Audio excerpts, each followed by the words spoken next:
ঝুঁকতে পারছি না, সোজা হয়ে বেশিক্ষণ দাঁড়াতে পারছি না, বেশি বসতে পারছি না।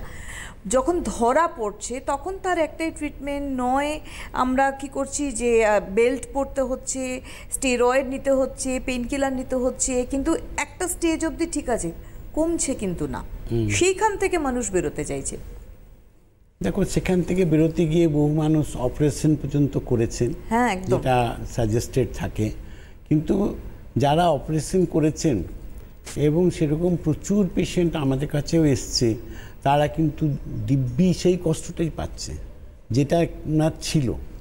তো আজকে অপারেশন করলেই যে মানুষ নিশ্চিত হয়ে ভালো হয়ে যাচ্ছে, এরকম কিন্তু এখানে একটা বিশাল একটা প্রশ্ন রয়ে গেছে।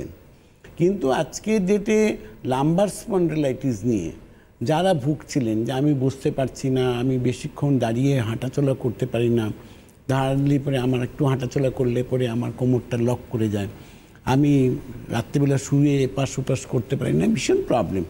আজকে সেই পেশেন্টগুলো প্রত্যেকটাই আজকের ডেটে নিশ্চিত তারা ভালো আছেন। সেটা রাঙ্গুলি আয়ুর্বেদিকে এবং 100% আয়ুর্বেদিক প্রসেস ট্রিটমেন্টের মধ্যেই তারা ভালো হয়েছেন। এইটাই রাঙ্গুলি আয়ুর্বেদিকে একটা রেকর্ড। একদম।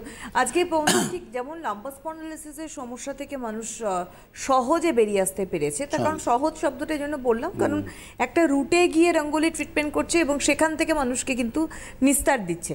এবং একই সঙ্গে যেহেতু লাম্বারের কথা বলছি, অর্থাৎ আমাদের স্পাইনের একটা সেকশনের কথা বলছি, তার সঙ্গে সঙ্গে তো আমাদের সার্ভাইকাল স্পন্ডিলোলিসিসের একটা মারাত্মক সমস্যা। এটা মারাত্মক শব্দটা অ্যাড করার একটি কারণ, সার্ভাইকাল স্পন্ডিলোলিসিসে ব্যথা ঠিক আছে, ঘাড়ে যন্ত্রণা হচ্ছে, কলার পরে ঘুরছে, স্টেরয়েড নিচ্ছে, অপারেশন, সেসব তো আছেই।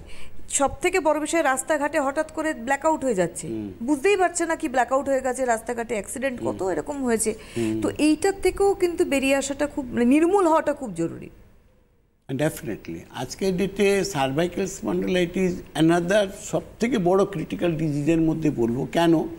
যে এটার মধ্যে যেমন কি হয় যে আমি ঘাড়টা লক হয়ে যায়, ঘাড় আমরা এপাশ ওপাশ বেন্ড করতে পারি, বহু মানুষ নেক কলার নিয়ে ঘোরেন।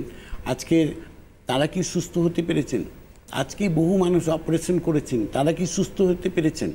কিন্তু আজকে সব জায়গায় একটা প্রশ্ন আছে যে আমার কি হবে। কিন্তু আমি তাদেরকে একটা জায়গায় নিশ্চিত করছি, যারা রাঙ্গুলি আয়ুর্বেদিকে এসছেন সার্ভাইকাল প্রবলেমস নিয়ে, যে আমি নেক কলার নিয়ে ঘুরছি, নেক কলার পরে ঘুরছি, আমার কোনো গতি নেই কিছু, আমি বসলেও মাথা ঘুরছে, দাঁড়ালে মাথা ঘুরছে, হাঁটাচলা করতে পারছি না, হাঁটাচলা করলে অন্ধকার দেখি চোখে। আজকে এমন অবস্থায় যারা রাঙ্গুলি আয়ুর্বেদিকে এসছেন, তারা আজকে ডেটে সুস্থ লাইফ মেনটেন করছেন রাঙ্গুলি আয়ুর্বেদিক। আর যারা এই ক্রিটিক্যাল প্রবলেমস হয়নি কিন্তু প্রবলেমস হয়েছে, মাথা ঘুরছে, বসে আছি, দাঁড়াতে পারছি না, দাঁড়ালেও মাথা ঘুরছে, এই যে সার্ভাইকেলের যে প্রবলেমসগুলো রয়েছে, আজকে সেইখান থেকে প্রতিটা মানুষ আজকে নর্মাল লাইফে ফিরছেন। রাঙ্গুলি আয়ুর্বেদিক এই যে প্রসেসটাকে দিয়েছে, যেটা আয়ুর্বেদিক প্রসেস, এটা আয়ুর্বেদে নিশ্চিত একটা সমস্যার সমাধান আছে এবং সেই সমাধানটা কিন্তু রাঙ্গুলি আয়ুর্বেদিক আজকে প্রতিটা পেশেন্টকে দিয়েছে। একদম।